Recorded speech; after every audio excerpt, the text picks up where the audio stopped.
ایک ایسا لڑکا جس کے پاس ایک وقت کا کھانا بھی بمشکل ہوتا تھا، لیکن اس کے پیشن اور جذبے نے ایسا کر دکھایا کہ اس نے 1,00,000 کروڑ کی کمپنی بنا ڈالی۔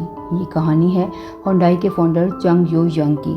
چنگ یو 1950 میں کوریا کے ایک چھوٹے سے گاؤں میں پیدا ہوئے۔ وہ ٹیچر بننا چاہتے تھے، لیکن ان کے حالات اتنے خراب تھے کہ انہوں نے اپنی پڑھائی چھوڑ دی اور اپنے فادر کے ساتھ کھیتوں میں کام کرنے لگے۔ وہ شہر جا کر لکڑیاں بیچتے۔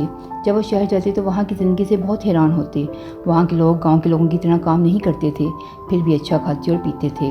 اس طرح وہ گاؤں کی زندگی سے تنگ آنے لگے اور بہترین زندگی گزارنے کے خواب دیکھنے لگے۔ ایک دن انہوں نے ایک نیوز پیپر میں پڑھا کہ ان کے پاس کے شہر میں ایک کنسٹرکشن پروجیکٹ لگ رہا ہے، انہیں ورکرز کی ضرورت ہے۔ تب بھی چنگ نے گھر چھوڑنے کا فیصلہ کر لیا۔ ایک رات وہ اپنے دوست کے ساتھ گھر سے بھاگ گئے۔ 160 کلومیٹر چلنے کے بعد وہ شہر پہنچے اور وہاں کنسٹرکشن لیبر کے طور پر کام کیا۔ کام کافی مشکل تھا اور کمائی بہت کم تھی، لیکن وہ بہت خوش تھے۔ 2 مہینے تک وہ یہاں کام کرتے رہے، لیکن ایک دن وہ پکڑے گئے۔ ان کے فادر نے ان کو ڈھونڈ لیا اور واپس ان کو گھر لے آئے اور فارمنگ پر لگا دیا۔ ان کے واپس آنے پر گھر والے تو بہت خوش تھے، لیکن چنگ خوش نہ تھے۔ 2 مہینے کے کام نے ان میں کنسٹرکشن اور سول انجینئرنگ کا پیشن جگایا۔ وہ جانتے تھے کہ فارمنگ سے وہ کبھی بھی امیر نہیں بن سکتے، اس لیے وہ 2 بار گھر سے بھاگے، لیکن دونوں بار ان کے والد نے ڈھونڈ لائے۔ 1934 میں 18 سال کی عمر میں پھر گھر سے بھاگے اور سول پہنچے، جو اب ساؤتھ کوریا کا کیپٹل بن چکا ہے۔ اب کی بار انہیں کوئی نہیں ڈھونڈتا۔ سول پہنچ کر وہ سارے کام کیے جو ان کو ملتے۔ فائنلی ان کو رائس اسٹور میں ایک ڈیلیوری بوائے کی جاب ملی۔ کسٹمر اور آنر ان سے بہت خوش تھے۔ 6 ماہ ہی میں انہوں نے ڈیلیوری بوائے سے اسٹور کا مینیجر بنا دیا گیا۔ 1937 میں اسٹور کے آنر بیمار ہوئے تو انہوں نے اسٹور کو چنگ کے حوالے کر دیا۔ 22 سال کی عمر میں چنگ ایک اسٹور بوائے سے بزنس کے آنر بن گئے۔ Everything is going well. تب ایک ٹریجڈی ہوئی۔ ورلڈ وار 2 سٹارٹ ہو گئی۔ اس وقت کوریا میں جاپنیز کا رول تھا۔ جاپنیز چاہتے تھے کہ ان کے ملٹری کو وار کے وقت رائٹس ملتے رہیں، اس وجہ سے انہوں نے رائس اسٹور کی آنرشپ لے لی۔ چنگ سے بھی ان کا رائس اسٹور کی آنرشپ لے لی گئی۔ ایک ہی جھٹکے میں ان کا بزنس ختم ہو گیا۔ وہ بہت دکھی تھے، لیکن انہوں نے ہار نہ مانی۔ وہ اپنے آپ سے کہتے، اگر میں دل و جان کے ساتھ کوئی بھی کام کروں گا تو وہ سکسیسفل ہو سکتا ہے۔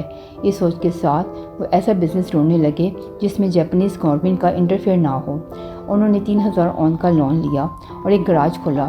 ان کی قسمت اتنی خراب تھی کہ گراج کھلنے کے 1 مہینے بعد ہی گراج میں آگ لگ گئی اور سب کچھ جل کر راکھ ہو گیا۔ یہ وقت بہت مشکل تھا۔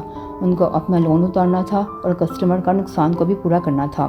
ان کے حالات میں کوئی بھی ہار مان سکتا تھا، لیکن چنگ نے ہار نہ مانی۔ حالات میں ہر کوئی ہار مان سکتا تھا، لیکن چنگ نے ہار نہ مانی۔ انہوں نے فریش لون لیا اور پہلے سے بھی اچھا گراج بنا ڈالا۔ چنگ نے دیکھا کہ ایک گراج کو کار ریپیئر کرنے میں 5 سے 6 دن لگ جاتے ہیں۔ اسی چیز پر انہوں نے کام کیا اور اپنا فوکس سپیڈ پر رکھا۔ کوئی اور گراج اس کار کو ٹھیک کرنے میں 5 سے 6 دن لگاتا، چنگ اس کو 1 دن میں ہی ٹھیک کر دیتے۔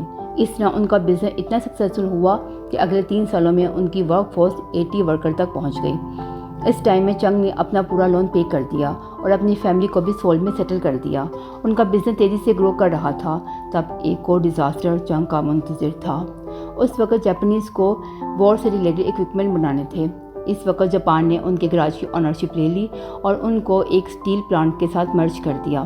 ایک دفعہ پھر سالوں کی محنت سے خراب بزنس ایک جھٹکے میں ہی ان سے لے لیا گیا، لیکن اس دفعہ ان کے پاس 50,000 وون کی سیونگ تھی۔ ان کو یقین تھا کہ وہ دوبارہ اپنا بزنس بنا لیں گے۔ چنگ نے اپنی فیملی کے ساتھ دوبارہ اپنے گاؤں چلے گئے۔ جب ورلڈ وار 2 ختم ہوئی تو 1946 میں چنگ دوبارہ سول آتے ہیں اور اپنا کار ریپیئرنگ کا بزنس دوبارہ شروع کرتے ہیں، لیکن اس دفعہ بزنس تو پرانا تھا، لیکن کمپنی کا نام نیا تھا، ہونڈائی۔ کار کا بزنس ٹھیک چل رہا تھا، تب چنگ نے نوٹس کیا کہ امریکہ اپنی ملٹری کے لیے کنسٹرکشن کروا رہا ہے۔ انہوں نے کنسٹرکشن سے متعلق زیادہ جانکاری نہ تھی، لیکن کنسٹرکشن کے لیے ان کا پیشن ابھی بھی زندہ تھا، جو ان کو اپنے ینگ ڈیز میں ایک لیبر کے طور پر کام کرنے سے ملا تھا۔ 1947 میں 31 کی ایج میں ہونڈائی کو اسٹیبلش کیا اور کنسٹرکشن کے بزنس کی شروعات کی۔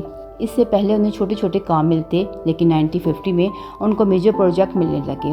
سب کچھ ٹھیک چل رہا تھا کہ کہانی میں ایک اور ٹویسٹ آتا ہے۔